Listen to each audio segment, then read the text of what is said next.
Good morning, everybody. I'm supposed to be in the program as a person who's doing closing remarks and conclusions, not the welcome speech, but I'm also surprised as our organizers were surprised with this cold water yesterday in our hotel, that I would have to say a few words regarding welcoming you and being honored to be together with you here in Tampere. I received a special letter from Lynn, and I think it takes some time, so I'm going to say anything more from myself. Please let me read out what she would like to say to you and what she wrote in this letter. Dear speakers, dear participants, either in Tampere or online, I hope online soon, I would like to extend to you a very warm welcome to this very exciting event taking place on the topic of sustainable continence care. As you realize, I myself am unable to be present. This is have succumbed of COVID, which has literally stopped me in my tracks. I have been so very ill this last week, so now I do realize at first hand just how invasive COVID can be. Not necessarily the case for everyone, but it does make me realize just how vulnerable we are as human beings and how much we need to look after one another and, of course, our planet. I would, however, like to say a few words and leave you in the capable hands of Tomasz Michalek, WFIPP Treasurer, that's me, and Margot Voskamp, WFIPP Communications Officer. Margot, if you could show up to everybody, who has literally been working around the clock to make sure everything is in place and runs smoothly. But let's go back to when this first notion of putting together this event started to take shape. Thanks to our great relationship and contact with Uotinen, Tina, thank you very much, the driving force behind TISCARE22 and Tampere University, the idea of putting together this two-day symposium and workshop started to take shape already in the fall of 2021. But why do we need a concept of sustainable continence care? Precisely because for some time now, WFIPP at our end and Tina and her team in Tampere have been seeing and realizing just how great an impact incontinence has. A common health issue, yes, but globally we have tended to ignore the extent of the problems caused by bladder and bowel incontinence. So this symposium and workshops are a very definite wake-up call. There will be many speakers over the next couple of days that will cast different angles to the problems that will need, as is my firm belief, trigger the need for positive outcomes and solutions. To coin one of my mottos, this is a pact to act. We need to harness all the knowledge and data we can and pool our resources, so to speak. As you will see from the program, for this morning's dedicated WFIPP session, we have tried to enlist the expertise of a wide-ranging variety of experts, taking account to the socio-economic aspects of sustainability in all senses of the word, the political dimensions, as well as how to deal with the mountains of waste produced. Also, the various treatment options available, perception from both the healthcare professionals and patients' perspective, men and women, how to become empowered and the importance and impact of self-management when it comes to continence care. A very exciting new dimension, which will be launching during World Continence Week 2022, is going to be hosted between 20th and 26th of June, is the creation of a brand new ecosystem on incontinence.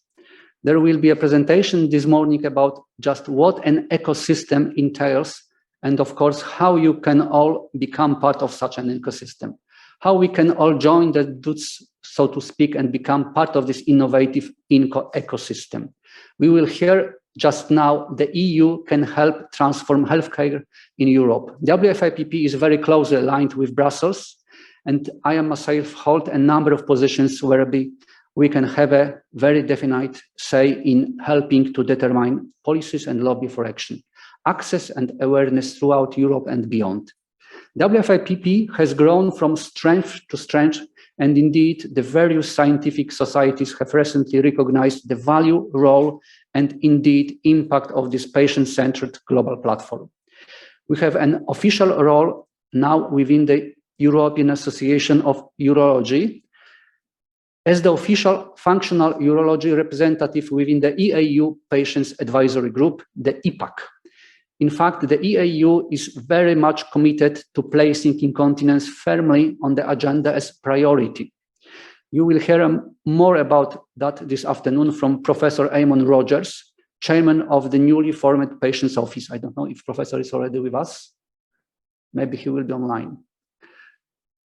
In fact, it is good news for WFIPP, as I have now been appointed a board member of the Patients Office of the EAU and really intend to make use of this new role to promote continence awareness and so much more. Of course, we have strong links with the International Continence Society and IUGA, the colorectal scientific societies, and most recently a memorandum of understanding with CINUC, which is the Ibero-Spanish branch of the ICS. A great new partnership in Spain showing just how best practices can work, patient and doctor working in harmony. So one thing I would very much wish from my COVID bed here in the Netherlands is for everyone to be as interactive as possible over the coming 2 days. It is your event, so please ask questions and speak up. There is ample opportunity to get to know one another, renew acquaintances, and see just how we can build on this concept of a holistic approach to a sustainable continence care environment. We have the players, we have the ingredients, so together we can start the ball rolling with these 2 days marking the start of hopefully many more similar initiatives throughout the world. I will certainly be following closely and capturing the essence of TISCARE. On behalf of WFIPP, I would first like to thank Tina and her wonderful team for making all this possible. Thank you very much once again, Tina, and to all your friends. It is truly inspirational to be able to share our thoughts and views with such dedicated and passionate people. We represent the Green Deal and really want to promote this notion far and wide. Together, we can do that. Thank you, particularly to all our speakers this morning for either making your way to Tampere or else presenting via the virtual connection. You are certainly the key to the way forward.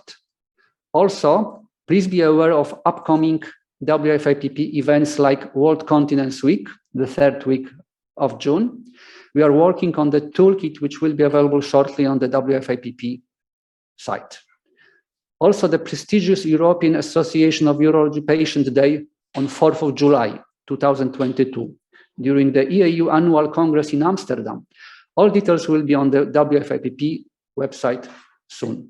The WFIPP Roundtable on Sustainable Continence Care will also be taking place on 4th of July in Amsterdam.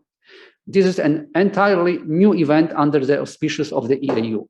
Remember the date and please attend either in person or virtual. We need your support. An extension of these 2 days in Tampere to further determine what we mean by sustainable continence care and to initiate positive steps forward on how bring in new societal and technical innovations, both within the healthcare context and urban development. Lastly, please note the dates of WFIPP 2nd International Symposium taking place as a physical and hybrid event in Barcelona on 15th and 16th of September 2022. More about that shortly, just check regularly on the WFIPP website. My last word of thanks is to Medtronic. WFIPP has a great collaboration and understanding with Medtronic, so Agnes, is Agnes with us? Yes, Agnes, over there. So Agnes, please convey our thanks for supporting this event today. Thank you very much. WFIPP is a catalyst for change. The list is endless, as we know, but together we can achieve so much more, and with your support, we will. We really need you to represent patients throughout the world. I wish you all a great symposium today and constructive workshops tomorrow. And of course, lots of fun and socializing this evening. I'm really looking forward to listening in tomorrow and, of course, hearing all the outcomes. I'm just so disappointed that I can't be with you and share all our expertise and experiences. With that, I leave you in the capable hands of Tomasz, Margot, Tina, and the TISCARE team. With warm wishes, Lynn. Thank you very much. Sorry, it was quite long letter, but I believe Lynn really wanted to be together with us. She was looking forward for many months to come here. Unfortunately, we are still, as we can see, live in the pandemic world, and this time she was not able to come. Hope next time we will see all together. Thank you very much, and wish you a good day and very interactive sessions. Thank you.